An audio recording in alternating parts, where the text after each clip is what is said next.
अगर ये टिप्स आप फॉलो करोगे तो 95% तक आपके बच्चे को कभी भी डायपर से रिलेटेड जो भी इशू होगा डायपर रैश नहीं आएंगे। अगर फ्रेग्रेंस वाले वाइप्स लोगे तो डेफिनेटली फ्रेग्रेंस के लिए उन्होंने कुछ ना कुछ तो ऐड करा ही होगा। तो बेबी डाइट से रिलेटेड जो भी चीजें हैं उसके लिए मैं ऑलरेडी एक वीडियो बना चुकी हूँ, आप आई बटन पे जाके चेकआउट कर सकते हैं। डायपर से रिलेटेड जितनी भी चीजें हैं जो डायपर रैश में कॉन्ट्रीब्यूट करती हैं वो सारी चीजें आज हम इस वीडियो में जानेंगे। So let's get started. तो फ्रेंड्स, बच्चे को बार बार डायपर रैश आने में दो चीज़ें इक्वली इंपॉर्टेंट होती हैं। एक होता है बच्चे की डाइट, बेबी डाइट, जी हाँ, हम जो उसको खिला रहे हैं उस खाने की वजह से भी उसको बार बार डायपर रैश आते हैं। और दूसरा होता है डायपर से रिलेटेड इश्यूज। तो बेबी डाइट से रिलेटेड जो भी चीज़ें हैं उसके लिए मैं ऑलरेडी एक वीडियो बना चुकी हूँ, आप आई बटन पर जाके चेकआउट कर सकते हैं। उसमें हमने सब डिस्कस करा है कि आपको अपने बच्चे को कौन सी डाइट देनी है, उससे भी ज़्यादा इंपॉर्टेंट कौन सी चीज़ें नहीं देनी। तो आपको वो वीडियो जाके देखनी है और वो सब जानना है कि कैसे आपको इसको जड़ से खत्म करना है ताकि जो बेबी डाइट वाला इशू है वो आपका सॉल्व हो जाए। अब इस वीडियो में हम बात करेंगे दूसरे पॉइंट्स की, यानी डायपर से रिलेटेड जो भी इश्यूज होते हैं, डायपर से रिलेटेड जितनी भी चीजें हैं जो डायपर रैश में कंट्रीब्यूट करती हैं वो सारी चीजें आज हम इस वीडियो में जानेंगे।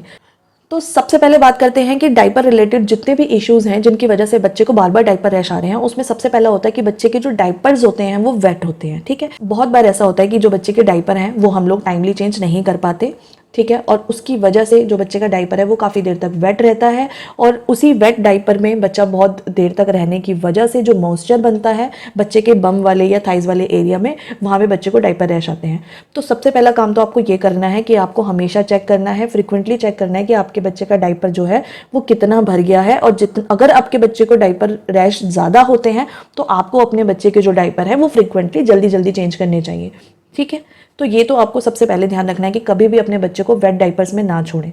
ठीक है, सेकंड चीज होती है कि बच्चे को अगर बार बार डायपर रैश आ रहे हैं तो हो सकता है जो डायपर आप यूज कर रहे हो, जो भी ब्रांड या जो भी कंपनी का डायपर, हो सकता है वो पर्टिकुलर डायपर आपके बच्चे की स्किन को सूट ना कर रहा हो।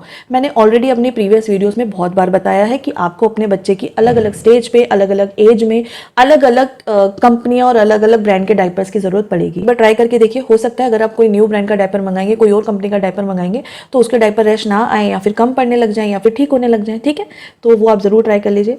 दूसरी चीज, अगर फर्स्ट टाइम बच्चे को कोई डायपर इंट्रोड्यूस करा रहे हो तो देखो, हर डायपर की जो कंपनी होती है उसमें कुछ ना कुछ केमिकल्स तो होते ही हैं और वो जो केमिकल्स होते हैं हर एक बच्चे की स्किन अलग होती है, अलग अलग तरीके से रिएक्ट करते हैं। तो हो सकता है पैम्पर्स अगर मेरे बच्चे को सूट कर रहा है आपके बच्चे को नहीं करेगा। ठीक है, तो उसका मतलब ये नहीं है कि अगर पैम्पर्स जैसे अच्छा ब्रांड आपको सूट नहीं करा तो फिर आप कोई भी डायपर ना मंगाओ। ठीक है, कोई और कंपनी आपको जरूर ट्राई करनी चाहिए। तो यहाँ पे आपको देखना है कि डायपर का मटेरियल और डिफरेंट डिफरेंट ब्रांड्स ट्राई करिए। आप देखिए कि कोई केमिकल ऐसा होगा जो बच्चे को सूट नहीं कर रहा होगा, तो ये चीज़ आपको चेक करनी है। दूसरी चीज़, बहुत बार ऐसा होता है कि हम बच्चों के लिए वाइप्स यूज़ करते हैं। ठीक है, बहुत सी ऐसी कंपनियां होती है जो फ्रेग्रेंस वाले वाइप्स बनाती हैं, तो कहीं ना कहीं जिस भी वाइप्स में कोई ना कोई सुगंध होगी, फ्रेग्रेंस होगी, तो उसमें कोई ना कोई केमिकल ज़रूर डाला होगा फ्रेग्रेंस के लिए, प्लस अल्कोहल भी होता है बहुत सारे वाइप्स में। तो ये दोनों चीज़ें जो हैं, जब हम बार बार बच्चे की पॉटी उस वाइप से साफ करते हैं, क्लीन करते हैं, तो बच्चे को इरिटेशन होती है। तो सिंपल सा है कि पहली बात तो आप वाइप्स यूज़ ही मत करिए। मैंने बहुत बार बोला है कि अगर आप बच्चे को नॉर्मल, बच्चे के साथ घर में है, नॉर्मल है सारी कंडीशन, तो आप एक कॉटन का क्लॉथ हमेशा यूज़ करिए। कॉटन के पीसेस बना लीजिए, कोई बेकार बेडशीट है उसको काट लीजिए या फिर खरीद लीजिए कोई कॉटन के क्लोथ्स। ठीक है, 3-4 ऐसे क्लोथ्स बना लीजिए बच्चे के लिए और कॉटन के जो कपड़े हैं वो यूज़ करिए बच्चे के नीचे की साफ सफाई के लिए जब भी आपको डायपर चेंज करना है।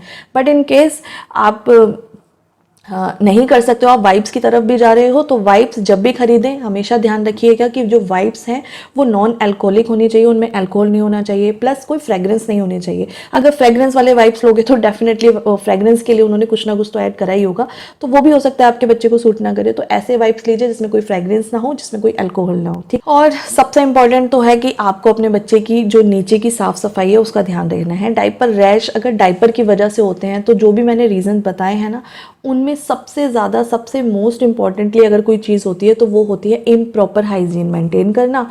तो आपको अपने जो बच्चे है उसका जो निचला पार्ट है उसको हमेशा अच्छे से क्लीन रखना है, उसकी जो हाइजीन है वो मेंटेन रखनी है। उसको मेंटेन करने के लिए क्या करना है, आपको किसी भी तरीके के हार्ड सोप या फिर हार्श केमिकल्स वाले कोई भी अच्छे बॉडी वॉश ये सब यूज़ करने की ज़रूरत नहीं है। जब भी आपको बच्चे का डायपर चेंज करना है, सिंपली जाके बच्चे को एक नॉर्मल वाटर से आपको जो है क्लीन कराना है, उसके बाद लेके आइए उसे कॉटन के कपड़े से अच्छे से पोंछ लीजिए। पोंछने के बाद उसे छोड़ दीजिए थोड़ी देर खुली हवा में सूखने के लिए। सूखना बहुत ज़रूरी है। अगर बच्चे का नीचे वाला हिस्सा नहीं सूखता है और हम उसको ऐसे ही डायपर पहना देंगे तो कहीं ना कहीं अंदर मॉइस्चर लॉक हो जाएगा, जो अगेन डायपर रैश का कारण बनेगा। तो अगर आप नहीं चाहते कि बच्चे को बार बार डायपर रैश आए तो सिंपली आपको क्या करना है, वॉश करा के लाना है, उसको पोंछना है, उसको एयर ड्राई करना है, और जब बच्चा आराम से थोड़ी देर 5-10 मिनट नॉर्मल टेम्परेचर में सूख जाएगा उसके बाद आप उसको डायपर पहनाइए और छोड़ दीजिए। ठीक है, तो ये सारे तो टिप्स हैं जो आप फॉलो कर सकते हैं। कुछ डायपर से रिलेटेड बातें हैं जो आपको फॉलो करनी है अगर आप डायपर पहनाते हैं तो। अब मैं आपको बताती हूँ एक ऐसे इंपॉर्टेंट टिप्स जो आपको हर बार फॉलो करनी है। अगर ये टिप्स आप फॉलो करोगे तो 95% तक आपके बच्चे को कभी भी डायपर से रिलेटेड जो भी इशू होगा डायपर रैश नहीं आएंगे। वो टिप्स क्या है, सिंपली आपको हमेशा अपने बच्चे की स्किन और जो डायपर है उसके बीच में हमेशा एक बैरियर बनाना है, हमेशा एक प्रोटेक्शन लेयर बनानी है, और वो प्रोटेक्शन लेयर जितना नेचुरल तरीके से बने उतना अच्छा है। तो नेचुरली तरीका उसका क्या है, कोकोनट ऑयल। डायपर पहनाने से पहले उसकी जो हिप्स हैं, जो थाइस का एरिया है, जहाँ जहाँ पे भी डायपर टच होगा उतने एरिया में आपको हर बार बस कोकोनट ऑयल लगाना है। कोकोनट ऑयल लगाते ही वो जो कोकोनट ऑयल की लेयर है वो एक प्रोटेक्शन बन जाएगी, प्रोटेक्शन का काम करेगी। बच्चे की स्किन और जो डायपर के बीच में कोकोनट लेयर होगी प्रोटेक्शन का काम करेगी, बैरियर का काम करेगी। और कोकोनट ऑयल जो है वो ऑलरेडी बताने की ज़रूरत ही नहीं है कि स्किन के लिए कितना अच्छा होता है, स्किन को मॉइस्चराइज रखता है, जो छोटे मोटे इन्फेक्शन होते हैं, बैक्टीरियल इन्फेक्शन, खरोच वगैरह बच्चों को आती रहती है, उन सबसे प्रोटेक्ट करता है। तो कोकोनट ऑयल लगाइए, हर बार लगाइए। बच्चे को उसका कोई वो नहीं है कि डायपर रैश में ही लगाना है, हर बार लगाना है। डे 1 से, जब से आप डायपर पहनाना शुरू करो और जब तक बच्चा पहने, हर बार लगाओ, कोई प्रॉब्लम नहीं है। ठीक है, तो कोकोनट ऑयल यूज़ करना है आपको। अगर कोकोनट ऑयल आप हर बार यूज़ करोगे तो ऑलरेडी एक प्रोटेक्शन लेयर बन जाएगी और डायपर रैश नहीं आएंगे। तो आई होप ये जो वीडियो है ये आपको हेल्पफुल लगी होगी, सब चीज़ें आपको समझ में आई होंगी। अगर ये सब आपको पसंद आया है तो नीचे एक सब्सक्राइब का बटन है, उस बटन को प्रेस कर दीजिए क्या, और जस्ट मॉम टाइम को प्लीज़ सब्सक्राइब करिए। अपने फ्रेंड्स में, अपने दोस्तों में प्लीज़ ये वीडियो सर्कुलेट करिए। Thank you.